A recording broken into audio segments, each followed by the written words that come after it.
First of all, we have to understand why is it so important to do masking. I will show you a very simple example where we can see if we use masking, we can work completely non-destructively, while if we don't use masking, we will have to erase some parts of the image. So I would like to have this castle here visible on another image, which I already prepared here in the background. So I would like to put that castle here in the middle, somewhere in the mountains. So I'm going to turn the image back on, and just so you understand how it works, I am going to turn on this layer as well. It's just a simple white layer behind this image. So there's 3 layers here, and I'm going to work on the top at the moment, and just below that there is this white blank sheet. So I am going to select this layer on the top, and I am going to make a quick change on this, and I'm going to do a destructive change. So I am going to use an eraser tool called Magic Eraser. This is a great tool, but unfortunately it's destructive, so most of the time I avoid to use it. So if I use this tool and I click here on the sky, I could get rid of the sky very quickly and easily. And now you can see we see the white background. If I turn that layer off, we will see the nice big clouds from the other image below it. It's great that Photoshop can do this so quickly, and I can even select that image at the bottom and use the move tool, for example, and move it up and down to align the sky the way I want it.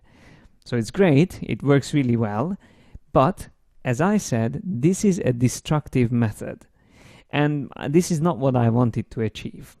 So what I am going to do is, instead of deleting pixels, because that's what happens, let me just turn off this layer at the bottom, and then you will see Photoshop will indicate the transparency on the layer on the top with these little blocks. So that means we lost those parts of the image, and the only way I can get it back is to go back in history. So I'm going to go back a couple of steps until I have the original sky from this photo.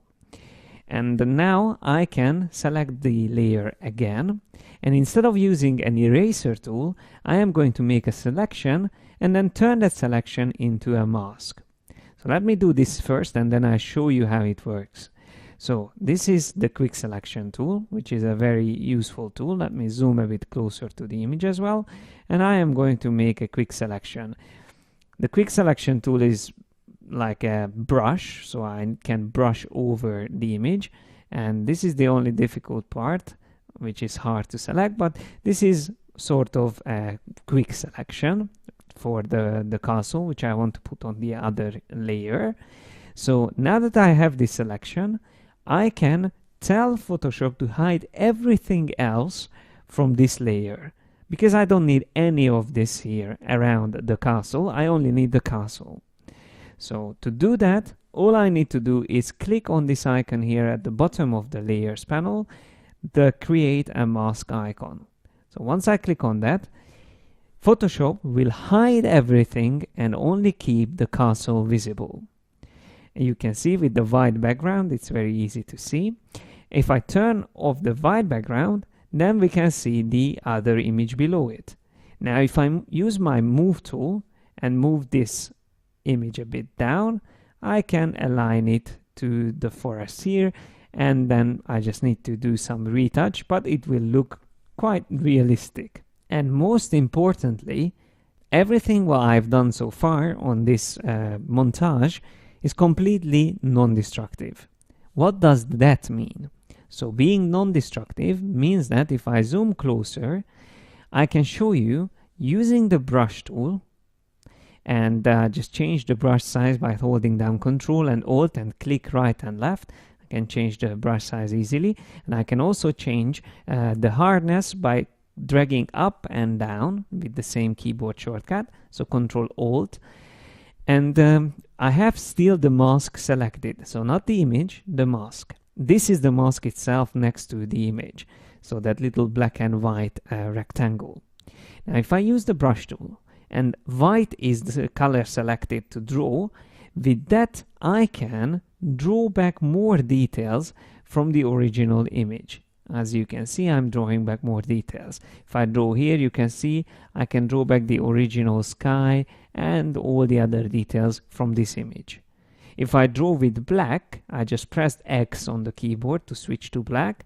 With that, I can again hide. Let me make my brush a bit bigger, so I can again hide details. Let me just go back a couple of steps, because this is what I wanted to do to get rid of this yellow detail here. So those flowers, I would like to get rid of them because they are not really helping this composition. So something like that with what I will be able to use, and move this castle down a bit. Something like that actually fits quite nicely into this composition. And once again, if I use the brush tool, I can always add some details back by drawing with white, and then switching with the X on the keyboard and drawing with black, I can hide. So white shows, black hides. That's one of the most important things about the masking procedure in Photoshop.